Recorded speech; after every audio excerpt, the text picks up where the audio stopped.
Okay, this is video lecture number 17. This is the dynamics of rebellion.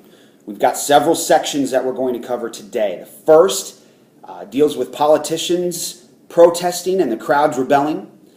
The second is the ideological roots of resistance. Then Parliament compromises in 1766. Then we'll learn about Charles Townshend. And then America debates and resists again. Then finally we'll learn about Lord North's compromises in 1770. So colonial responses to the Stamp Act were not limited to carefully constructed constitutional arguments or to formal statements pertaining to the rights of Englishmen.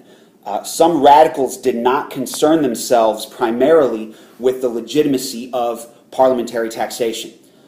They challenged Parliament's power to enforce the measure it had passed.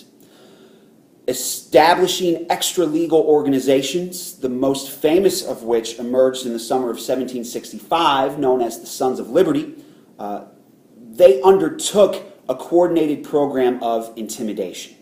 In Massachusetts, they forced Andrew Oliver to resign his commission as the stamp distributor. And in every other colony, stamp distributors met with essentially the same fate. Not a single distributor was able or willing to put the Stamp Act into effect. The Stamp Act proved to be more trouble than it was worth. And when Lord Rockingham replaced George Grenville as Prime Minister in 1766, the Act was repealed. The ineffectiveness and repeal of the Stamp Act left the empire still heavily in debt and with no apparent solution to the problem of raising revenue among the colonists. Perhaps encouraged by Benjamin Franklin's testimony before the House of Commons in 1766, in which the Pennsylvanian claimed that the American colonists were opposed to internal taxes but were willing to pay external taxes on imports and exports. Charles Townsend oversaw legislation that placed taxes on such colonial imports as paper, paint, glass, and tea. John Dickinson viewed the Townsend duties as potentially more alarming than the sort of tax represented by the late Stamp Act. For women who presided over the household economy, the taxes placed on imports politicized consumption decisions and thereby opened up new opportunities for political involvement. Many hardline imperial officials were soon convinced that the repeal of the Stamp Act had been a mistake. Conciliatory gestures met with no suitable return. As Peter Oliver, Andrew Oliver's brother, complained, Lord Rockingham's ministry had placed too much confidence in the gratitude of the colonists to the parent state. As a result, it had enabled the radicals to advance their own selfish motives by mouthing praises of liberty. In an effort to slow the descent into what Oliver feared would be mob rule in Massachusetts, the British ministry in 1768 stationed 2 regiments of troops in Boston. Their presence, however, only increased the tensions felt on both sides, and it resulted finally in what we call the Boston Massacre. So let's look at the dynamics of rebellion, starting with politicians protest and the crowd rebels. Patriots, defenders of American rights, organized protests. They rioted and they articulated an ideology of resistance. 9 colonies sent delegates to the Stamp Act Congress of 1765 and issued a set of resolves challenging the constitutionality of the Stamp and Sugar Acts, declaring that only the colonists' elected representatives could tax them, and speaking against the loss of American rights and liberties, essentially trial by jury. Most delegates were moderate men who sought compromise. They didn't seek confrontation. They concluded the resolves by requesting a repeal of the Stamp Act. Popular resentment was not easily contained, however, as angry colonial mobs, led by men who called themselves the Sons of Liberty, intimidated royal officials throughout the colonies. The leaders of the Sons of Liberty tried to direct this raw energy of the crowd against the new tax measures, but some followers had other reasons for protesting. Resentment of cheap British imports that threatened their livelihoods.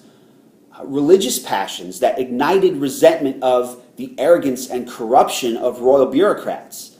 And some simply just for the excitement of it. Popular resistance throughout the colonies nullified the Stamp Act.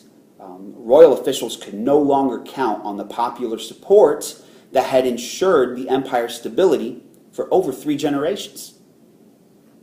All right, so let's look at the ideological roots of this resistance. The first American protests focused on particular economic and political matters. Initially, the American resistance movement had no acknowledged leaders, no organization, and no clear goals. Patriot lawyers and publicists provided the resistance movement with an intellectual rationale, a political agenda, and a visible cadre of leaders. Patriot publicists drew on 3 intellectual traditions: English common law, the rationalist thought of the Enlightenment, and an ideological agenda based on the Republican and Whig stands of English political tradition. Writings espousing these traditions turned a series of riots and tax protests into a coherent political movement. So let's move on then to Parliament compromises in 1766. In Parliament, different political factions advocated radically different responses to this new American challenge. Hardliners were outraged and wanted to send British soldiers to suppress the riots and to force the Americans to submit to the supremacy of Parliament. Old Whigs felt that America was more important for its trade than its taxes and advocated a repeal of the Stamp Act. British merchants favored repeal because American boycotts of British goods had caused a decrease in their sales and they were losing money. Former Prime Minister William Pitt saw the act as a piece of failed policy, and he also demanded that it be repealed. Lord Rockingham mollified colonists by repealing the Stamp Act and modifying the Sugar Act, but he pacified hardliners with the Declaratory Act of 1766, which reaffirmed Parliament's authority to make laws binding American colonists. The Stamp Act crisis then ended in a compromise, which allowed hope that an imperial relationship could be forged that was acceptable to both British officials and to American colonists. So let's meet Charles Townshend in our next section. Charles Townshend was convinced of the necessity of imperial reform, and he was eager to reduce the English land tax. To achieve both, he strongly favored restrictions on colonial assemblies, and he promised to find a new source of English tax revenue in America. To secure revenue for the salaries of imperial officials in the colonies, the Townshend Act of 1767 imposed duties on paper, paint, glass, and tea imported to America. The Revenue Act of 1767 created the Board of American Customs Commissioners and Vice Admiralty Courts. By using parliamentary imposed tax revenues to finance administrative and judicial innovations, Townshend directly threatened the autonomy and authority of American political institutions. The New York Assembly was the first to oppose Townshend's policies, and it opposed these policies by refusing to comply with the Quartering Act of 1765. Though the British Secretary of State threatened the appointment of a military governor to enforce the Quartering Act, instead the Restraining Act of 1767 was implemented, suspending the Assembly until it submitted to the Quartering Act. The Restraining Act raised the stakes of the conflict between Britain and its colonies, in that it declared American governmental institutions to be completely dependent on parliamentary favor. Let's go to the next section then. America debates and resists again. Colonists saw the Townshend duties as taxes that were imposed without their consent. which reinvigorated the American resistance movement. Townsend's measures turned American resistance into an organized movement. Public support for non-importation of British goods emerged, and this influenced colonial women, such as a group called the Daughters of Liberty, as well as men, and triggered a surge in domestic production through the increase of homespun. The boycott mobilized Americans into organized political action, but American resistance only, conversely, served to increase British determination. By 1768, American resistance had prompted a plan for military coercion, with 4,000 British regulars encamped in Boston, Massachusetts. In 1765, American resistance to taxation had provoked a parliamentary debate. In 1768, it produced a plan for military coercion. So let's continue moving on with Lord North compromises in 1770. As food shortages mounted in Scotland and northern England, riots spread across the English countryside. Riots in Ireland over the growing military budget there added to the ministry's difficulties.